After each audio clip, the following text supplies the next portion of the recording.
स्वामी समर्थ. नमस्कार मित्र आणि मैत्रिणींनो.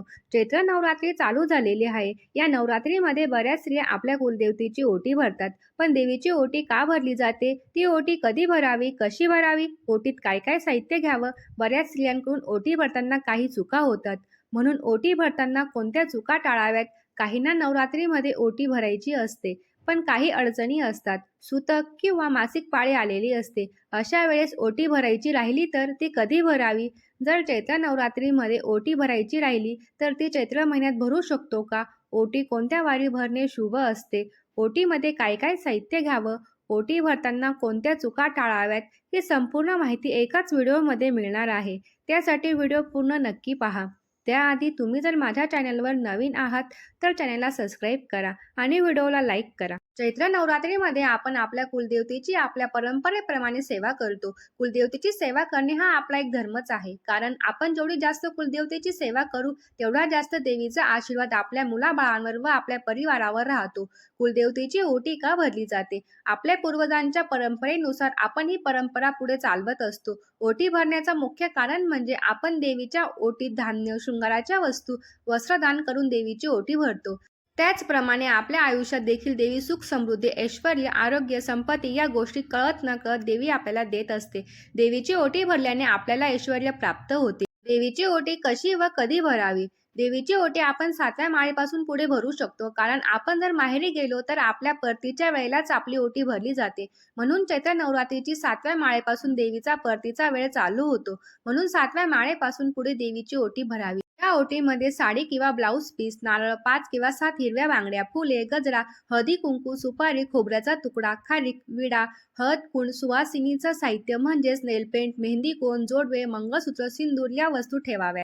ज्यांच्याकडे सुवासिनीचे साहित्य नाही त्यांनी नाही ठेवलं तरी चालेल. साडी सुताची किंवा रेशमाची असावी, कारण त्यांच्यामध्ये देवीच्या पॉझिटिव्ह लहरी ग्रहण करायची ताकद असते. ओटी भरताना शक्य झाल्यास तांदूळच वापरावे, कारण अशी मान्यता आहे की जेव्हा धरतीची निर्मिती झाली तेव्हा धान्यांमध्ये सर्वात प्रथम तांदळाची निर्मिती झाली व तांदळाचा रंग पांढरा असल्यामुळे ते शांतीचंही प्रतीक मानले जाते. म्हणून ओटी भरताना तांदूळ घेतल्यावर खूप शुभ मानले जाते. ओटी भरताना एक ताट घ्यावं व त्या ताटामध्ये साडी किंवा ब्लाऊज पीस उघडून ठेवावं. त्यावर तांदूळ टाकून नारळ व आपण आणलेलं सर्व साहित्य ठेवावं.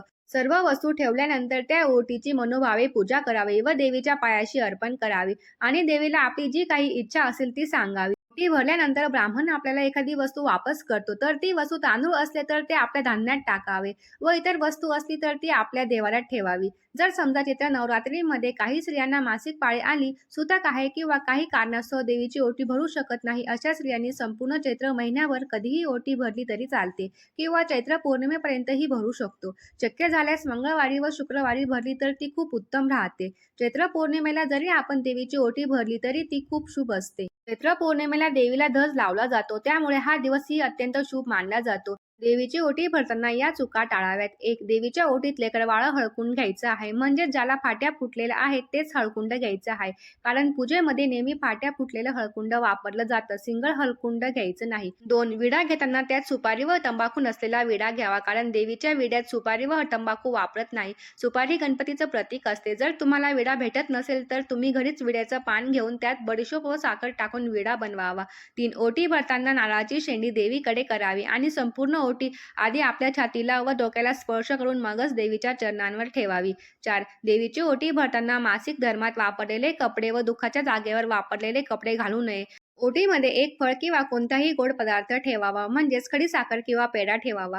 5. ओटी भरताना सर्वप्रथम स्वतःला हळदी कुंकू लावावे व नंतर देवीच्या चरणांना हळदी कुंकू लावावे. मग ती ओटी चरणांवर ठेवून नंतर ब्राह्मणाजवळ देऊन देवीजवळ ठेवण्यास सांगावे. 6. प्रत्येकाने आपल्या परंपरेनुसार देवीची ओटी भरावी व परंपरेनुसारच साहित्य घ्यावे. प्रत्येकाची गावानुसार वेगळी परंपरा असते. त्यामुळे मी जे साहित्य सांगितलेलं आहे ती माझ्या गावाची परंपरा आहे, म्हणून ते साहित्य घेऊ नका.